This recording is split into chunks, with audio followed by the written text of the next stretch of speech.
Hello, everyone. Hope you're having a great day. My name is Kim Goletz. I am the founder of Refine You, which is an online fitness and nutrition company. I'm a certified physician assistant of over 16 years with a degree in health sciences, and I have a passion for helping people live healthy lifestyles.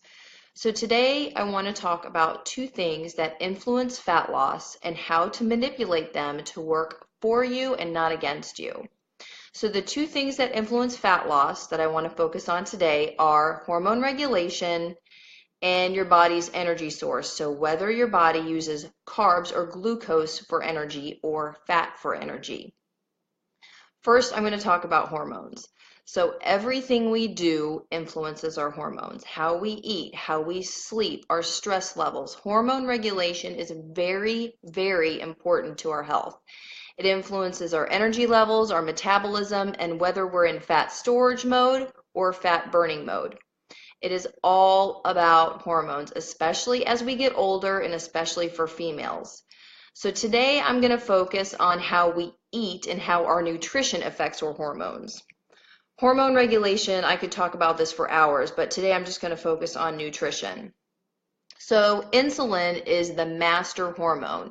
It is responsible for transporting nutrients and other hormones to our organs and our storage tanks in our body. So when you eat, your insulin levels go up, and insulin then decides what your body is going to do with the glucose, amino acids, and fat you've just eaten. When we eat carbohydrates specifically, they are turned into glucose, and your body immediately uses this glucose for energy. And what your body doesn't need, the extra is transported by insulin into our muscle and liver cells for storage. And when those storage tanks are full and maxed out, then the glucose is stored in our fat cells. So when your insulin levels surge, it causes a decrease in energy, which triggers your body to crave more carbs. And the cycle just keeps going on and on. This is called being carb dependent or carb adapted. And this is not healthy for our bodies. It's not healthy for our minds. It causes us to struggle to keep your energy levels up because you're so dependent on a constant supply of carbs. This also can cause patterns of frequent hunger, cravings, fluctuating energy levels. So a diet too high in carbs causes consistent high levels of insulin, and this can affect our thyroid, our T3, which is one of the primary hormones that controls our metabolism. This puts us in fat storage mode and lowers your energy levels. A high carb diet and high insulin also elevates your cortisol, which is another hormone. And an elevated cortisol causes your body to store fat, puts you in fat storage mode. It also affects leptin, which makes us more hungry and store more fat. A high carb diet prevents lipase from doing its job. And lipase basically breaks down fat so our body can burn it, so it prevents fat burn. A high carb diet all the time can also accelerate the aging process and lead to inflammation in our bodies. On the other hand, eating a diet too low in carbs all the time may influence your hormones negatively in some people, thyroid hormones and leptin. So there are a lot of diets right now that focus on being low carb all the time, and everybody's different. Frankly, some people need more carbs than others. Some people can tolerate eating low carb all the time without any detriment, while others following the low carb lifestyle all the time will start to see some adverse effects on metabolism and hormones. So your activity can also affect how much carbs your body needs, as well as genetics and pregnancy. But I feel it's pretty unrealistic that to expect that people can kind of maintain that low carb lifestyle all the time without indulging every now and then. What's the fun in that? So you feel like you're constantly kind of depriving yourself of things, and you'll most likely fail in what you're doing. So I'm going to now talk about your body's energy source, which is either fat or glucose, and how to manipulate on what your body chooses to burn. So when you eat carbohydrates, as I said earlier, your liver changes it to glucose. This glucose is either used for fuel right away, or it's changed over to glycogen and stored in your muscle and liver. storage tanks. And if these storage tanks are full, the overflow is changed into triglycerides and stored in your fat cells. So glycogen is the storage form of glucose in your muscles and your liver, and triglycerides are the storage form of glucose in your fat. So I have a little diagram here. So this circle is your body, and inside your body, we're going to talk about your storage tank, your glycogen storage tank, which is here. And these are in your muscles and your liver. So when we eat carbohydrates, it goes into our storage tank. It's either used for energy and it's converted over to glycogen and put in your tank. And your tank is only so big. So when your tank is full, your body then, if your tank is full, your body then takes the excess and stores it into fat and increases your fat cells. So we have to control our carb intake to prevent this overflow of glycogen to be stored as fat.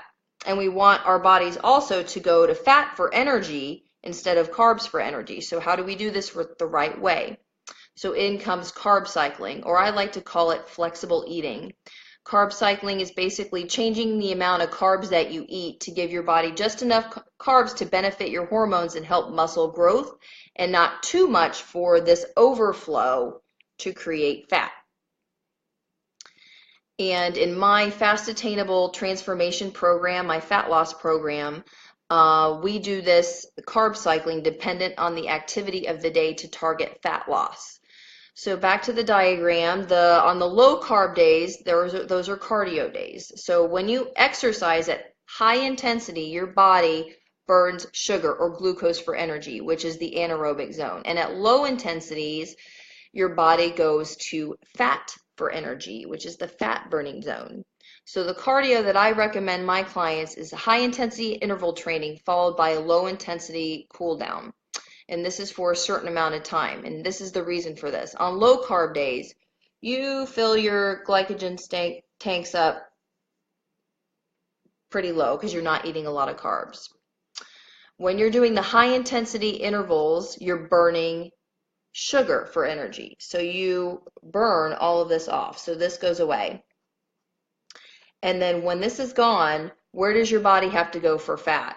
It needs to go to the extra energy here in the fat cells, and it targets fat loss. So on low carb days, you burn off all the glycogen in your storage tank, and it forces your body to go to fat for energy. And this is how you kind of make that switch to fat burning. On a side note, for all you chronic cardio people, and I used to be one of you until it backfired, the more high intensity workouts you do and the longer you do this, you'll eventually activate your body's stress response, which increases cortisol, which puts you in fat storage mode and not fat burning mode. But that's a talk for another day, so stay tuned for that. So on low carb days, we do just the right amount of cardio in combination with eating lower in carbs to force your body to burn fat for energy. Then there are moderate carb days. So we're still lower in carbs. We kind of stay in this low to mid range in the tank, in your storage tank, because being too low in carbs, being all the way down here all the time, can adversely affect your metabolism and kind of put your body in that stress mode. And so since you've drained your glycogen stores and kept them kind of pretty low on the low to moderate carb days, so we're kind of staying down here, our tanks have plenty of room for glycogen without that overflow, which brings us to high carb days. And in my program, we do our high carb days with strength training days. These days are really important to give our hormones a break so our body doesn't get too stressed and go into fat storage mode. It's also important to keep our metabolism in check by giving our body carbs, which increases insulin. So insulin also is responsible for muscle growth. So insulin also helps our muscles grow. That's why we do this on high carb day, on strength day, and it also prevents the breakdown of muscle. So And most importantly, high carb days give us that kind of mental break. Like you don't have to, it allows us to eat those things that we were kind of staying away from on the low to moderate carb days. So yes, you can cheat a little bit occasionally and still get results.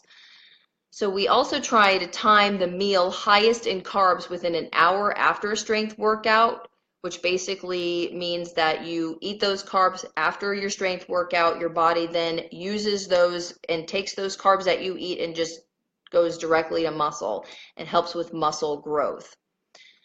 And then all the other carbs that we eat that day, you still have a lot of room in your tank without that overflow. So eating carbs at the right times, you can still lose fat and gain muscle. And I know all this hormone talk seems like a lot and it can be confusing, but bottom line, a diet consistently and high in carbs is bad for our hormones and causes fat gain and prevents fat loss. It makes you hungry and tired. On the other hand, a diet too low in carbs all the time can also have negative effects on some people's hormones. So to improve energy and be less hungry and change your body composition to a lean, toned, strong body, you need to regulate your hormones and change your body to burn fat for energy and not carbs for energy. And to do this, you need to exercise enough to burn the fat and stay healthy, and by carb cycling, eating carbs at just the right time so you're using them to work for you to build muscle and regulate your hormones. So I hope this wasn't too confusing and makes sense to you. So to improve your body composition, you need to regulate the composition of what you're eating. I've also done a previous video on why macros matter. And if you'd like to learn more about that, in the comments below, I will put the link to my group page. This will give you access to videos that I do and tips and recipes and all sorts of helpful information. I've also opened up registration for the next Fast Attainable Transformation Fat Loss Program. It's a 7-week online nutrition and fitness program that uses carb cycling, which I talked about, and other techniques to target fat loss. So I walk you through this process step by step for 7 weeks to lose fat, build lean muscle, and regulate your hormones. My clients that have done my program and that are doing my program are having amazing life-changing results. So I hope you will join us. I will also post in the comments below a link for some more information, and then in this link you can get a free guide to other ways to maximize fat loss. So feel free to share this video with anyone that you feel might benefit from this information. Thank you so much for listening, and I hope you have a wonderful day.